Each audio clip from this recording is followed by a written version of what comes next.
주님께서 여러분과 함께 또한 사제의 영과 함께 마테오가 전한 거룩한 복음입니다. 주님 영광 받으소서. 그때 예수님께서 티로와 시돈 지방으로 물러가셨다. 그런데 그 고장에서 어떤 가나안 부인이 나와 다윗의 자손이신 주님, 저에게 자비를 베풀어 주십시오. 제 딸이 호되게 마귀가 들렸습니다. 하고 소리질렀다. 예수님께서는 한마디도 대답하지 않으셨다. 제자들이 다가와 말하였다. 저 여자를 돌려보내십시오. 우리 뒤에서 소리를 지르고 있습니다. 그제야 예수님께서 나는 오직 이스라엘 집안의 길 잃은 양들에게 파견되었을 뿐이다 하고 대답하셨다. 그러나 그 여자는 예수님께 와 엎드려 절하며 주님, 저를 도와주십시오 하고 청하였다. 예수님께서는 자녀들의 빵을 집어 강아지들에게 주는 것은, 던져주는 것은 좋지 않다 하고 말씀하셨다. 그러자 그 여자가 주님, 그렇습니다. 그러나 강아지들도 주인의 상에서 떨어지는 부스러기는 먹습니다 하고 말하였다. 그러자 예수님께서 그 여자에게 말씀하셨다. 아, 여인아, 내 믿음이 참으로 크구나. 내가 바라는 대로 될 것이다. 바로 그 시간에 그 여자의 딸이 나았다. 주님의 말씀입니다. 그리스도님 찬미합니다. 오소서 성령님. 아, 여인아, 내 믿음이 참으로 크구나. 내가 바라는 대로 될 것이다. 안녕하세요. 날 뜨거운데 미사 오시느냐 고생 많아요. 에? 이뻐라. 아주 그냥 이뻐 죽겠네. 오늘 미사 오신 분들은 오늘 하루 종일 하느님 은총이 충만하길 빕니다. 네, 이뻐라. 주님께서 꼭 그렇게 해주실 거예요. 자, 오늘 복음을 보면 우리가 평상시에 아는 예수님의 모습과는 좀 달라 보여요. 여러분들 이런 예수님 만나면 어떻게 하실 겁니까? 한번 잘 생각해 보세요. 가나안 여인이 예수님한테 이렇게 말합니다. 다윗의 자손이신 주님, 저에게 자비를 베풀어 주십시오. 제 딸이 호되게 마귀가 들렸습니다. 엄마 입장에서 딸이 마귀가 들리면 그것보다 중요한 일이 없겠죠. 그죠? 그것보다 큰일 날 일이 없겠죠. 예수님한테 그러니까 와서 매달리면서 자비를 베풀어 달래요. 근데 예수님의 첫 번째 반응이 뭘까요? 복음을 보면 예수님은 이렇게 반응하십니다. 예수님께서는 한마디도 대답하지 않으셨다. 자비를 베풀어 달라고 마귀 들렸다고 그랬는데 한마디도 대답하지 않으셨대요. 그리고 나서 예수님의 두 번째 반응이 뭐냐? 나는 오직 이스라엘 집안에 길 잃은 양들에게 파견되었을 뿐이다. 이렇게 말씀하셔요. 그러니까 내 딸이 마귀가 들려서 예수님 도와주세요 하는데 예수님 뭐라면 너보다 나는 더 중요한 사람들이 있어. 거기보다 나는 더 중요하고 더 소중한 곳이 있어. 그렇게 얘기해요. 마지막에 아주 끝내주죠. 주님, 저를 도와주십시오. 이렇게 다시 한번 말씀드리니까 뭐라고 말씀하셔요? 자녀들의 빵을 집어 강아지들에게 던져주는 것은 좋지 않다. 여기서 자녀들은 누구를 의미할까요? 이스라엘 집안. 강아지는 누구를 얘기할까요? 강아지들. 누구를 상징할까요? 가나안 여인, 마귀 들린 딸. 문맥상 그렇잖아요. 그죠? 네. 그럼 빵은 뭐예요? 하느님의 자비, 은총, 뭐 이런 거겠죠. 그럼 여러분들이 이런 예수님 만나면 어떡하실 거예요?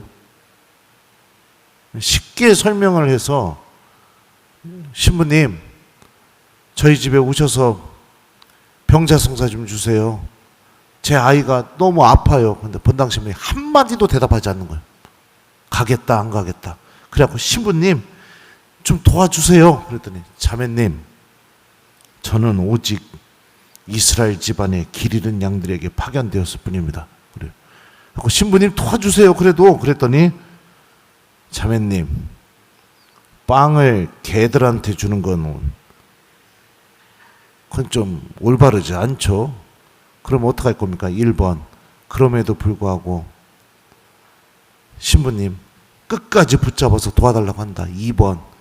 본당 신부님이 나한테 개라고 그랬어.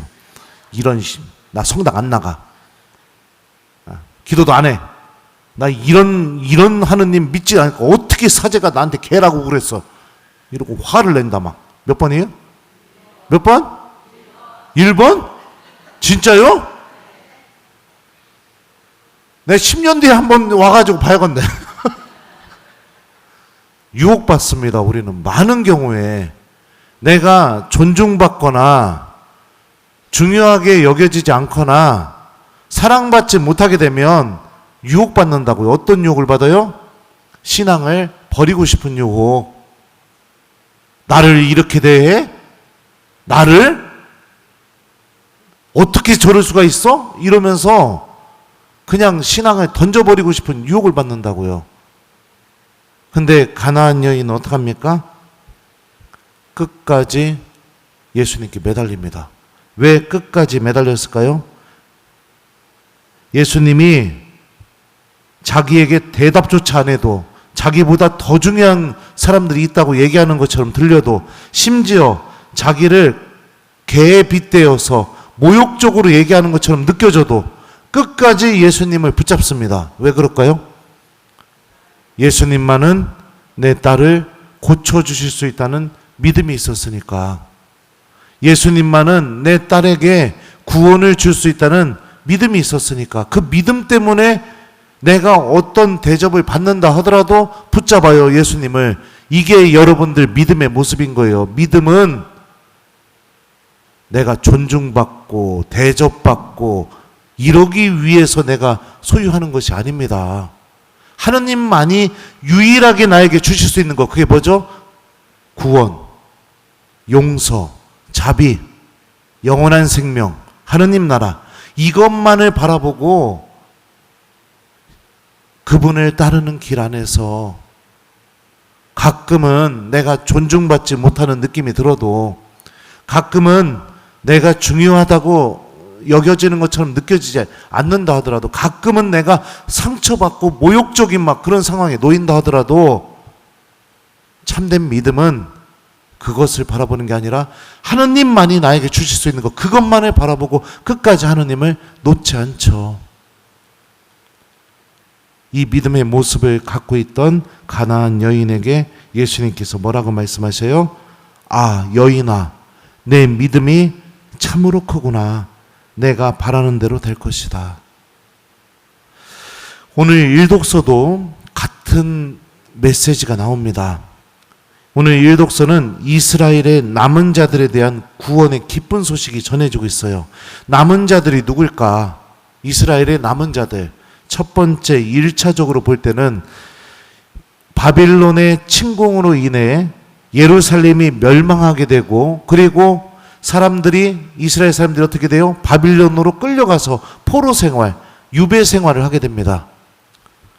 죽지 않고 바빌론까지 끌려가서, 또 바빌론의 침공 때 죽지 않고 남아있던 생존자들을 의미하죠. 1차적으로. 그리고요, 그 단순히 생존자들만을 의미하는 것이 아니라 이런 어마어마한 상황, 하느님이 우리를 버린 것처럼 느껴지는 상황 속에서도 어떻게 해요? 또 유배라는 상황 속에서도 하느님에 대한 믿음을 버리지 않고 다른 우상에게 돌아서지 않고 끝까지 하느님에 대한 신앙을 지키고 있던 이들이 남은 자들입니다. 누가 보더라도 그런 하느님 믿을 필요가 없어. 하느님 믿었더니 어떻게 됐어? 나라가 망했잖아. 니네 집 다 박살났잖아. 너 포로로 끌려갔잖아. 근데 뭘 하느님을 믿어? 이런 상황 속에서도 끝까지 하느님에 대한 믿음을 지킨 이들. 그들을 향해 하느님께서는 이렇게 말씀하십니다. 나는 너를 영원한 사랑으로 사랑하였다. 그리하여 너에게 한결같이 자애를 베풀었다. 처녀 이스라엘아, 내가 너를 다시 세우면 내가 일어서리라. 내가 다시 손뼉을 들고 흥겹게 춤을 추며 나오리라. 하느님께서는 믿음을 지키는 이들의 그 모습을 절대로 잊지 않으십니다. 어떤 상황 속에서도 믿음을 버리지 않고 당신을 붙잡는 그 손을 외면하지 않으십니다. 오늘 독서와 복음은 우리에게 어떻게 믿어야 되는지를 알려주고 있습니다. 많은 교우들이요, 하느님을 믿는다고 하면서 실질적으로는 하느님이 아닌 너무나 많은 것들에 흔들리면서 살아갑니다. 그리고 그게 상처가 되거나 그게 내 체면을 깎아버리거나 그게 내 자존심에 흠집이 나게 만든다면 하느님에 대한 믿음도 과감하게 버리는 그런 교우들이 너무나 많습니다. 참된 신앙은요, 하느님만을 바라보는 것입니다. 그렇게 될 때 우리는 오늘 복음에 등장하는 가나안 여인처럼, 그리고 오늘 일독서에 하느님 말씀의 주인공인 남은 자들처럼 주님께서 주시는 구원과 은총과 하느님의 사랑을 차지할 수 있는 사람이 되겠죠. 오늘날에도 어렵게 신앙을 지키고 있는 남은 자들, 또 가난한 여인들이 많이 있습니다. 하느님에 대한 믿음 때문에 홀로 아이를 낳아 기르면서 그 아이에게 신앙을 가르치고 있는 어머니들, 전쟁의 고통 속에서도 하느님에 대한 믿음을 지키면서 묵묵하게 신앙인답게 살아가려고 하는 이들, 또 혼인성사의 신비를 지키기 위해 여러 가지 유혹, 어려움, 상처 속에서도 하느님께서 말씀해 주시는 그 말씀을 따라가려고 하는 참된 신앙인들, 교회 안에서 상처받고 또 실망하고 또 아파하는 일들이 벌어질 때마다 그럼에도 불구하고 믿음을 굳건히 지키면서 하느님을 또 예수님을 따라가고 있는 참된 신앙인들 정말 많이 있죠. 그리고 이 자리에도 여러 가지 이유로 믿음을 지키기가 너무나 어려운 분들이 앉아 계실 겁니다. 주님께서 그럼에도 불구하고 믿음을 지키고 있는 여러분들의 그 손을 값지게 여겨주고 계십니다. 기억하고 계십니다. 절대 잊지 않고 계십니다. 그리고 그 여러분의 그 믿음의 손에 절대로 빈손이 아니라 하나님의 은총으로 채워줄 수 있도록 주님께서 반드시 응답을 해주실 거예요. 그러니 어떤 상황 속에서도 믿음을 지키십시오. 하느님이 나에게 주실 수 있는 것이 무엇인지를 인식하고 그것만을 바라보십시오. 흔들리거나 유혹받을 때마다 하느님만을 바라보십시오. 믿음은 여러분들 지키고 간직하는 것입니다. 지키고 간직하는 것이요. 핑계대고 외면하고 함께하지 않고 버리고 그러는 것이 아니라 지키고 간직하는 것. 어떤 상황 속에서도 그 믿음이 있는 곳에 예수님께서는 반드시 응답을 해주십니다. 자, 오늘 그러면 일독서 복음이 남은 자들과 가나안 여인의 믿음에 대해서 이야기해주고 있으니 오늘 우리 어떻게 하루를 보내면 좋을까요? 믿음을 잘 지키는 하루를 보낸다면 오늘 독서와 복음 말씀이 우리에게 이루어지겠죠. 내가 가나안 여인이 되고 내가 남은 자들이 되는 것이죠. 그럼 어떻게 믿음을 잘 지켜야 될까? 저도 오늘 숙제 내주려고 고민을 많이 했는데요. 오늘 기도 시간 미루지 않기 이거 해봅시다. 네. 그래서 핑계대고 바쁘다고 외면하고 그러지 마시고 오늘 하루만큼은 내가 기도해야 될 때 기도하는 신앙인이 되면서 가나안 여인처럼 또 이스라엘의 남은 자처럼 예수님께 손을 내밀고 하느님께 구원의 손을 내밀면서 오늘 하느님 안에 머무는 하루를 보내봤으면 좋겠습니다. 그래, 오늘 숙제는 기도하는 하루를 보내기입니다. 주님께서 반드시 여러분들의 손을 붙잡아 주실 겁니다. 아, 여인아, 내 믿음이 참으로 크구나. 내가 바라는 대로 될 것이다. 아멘.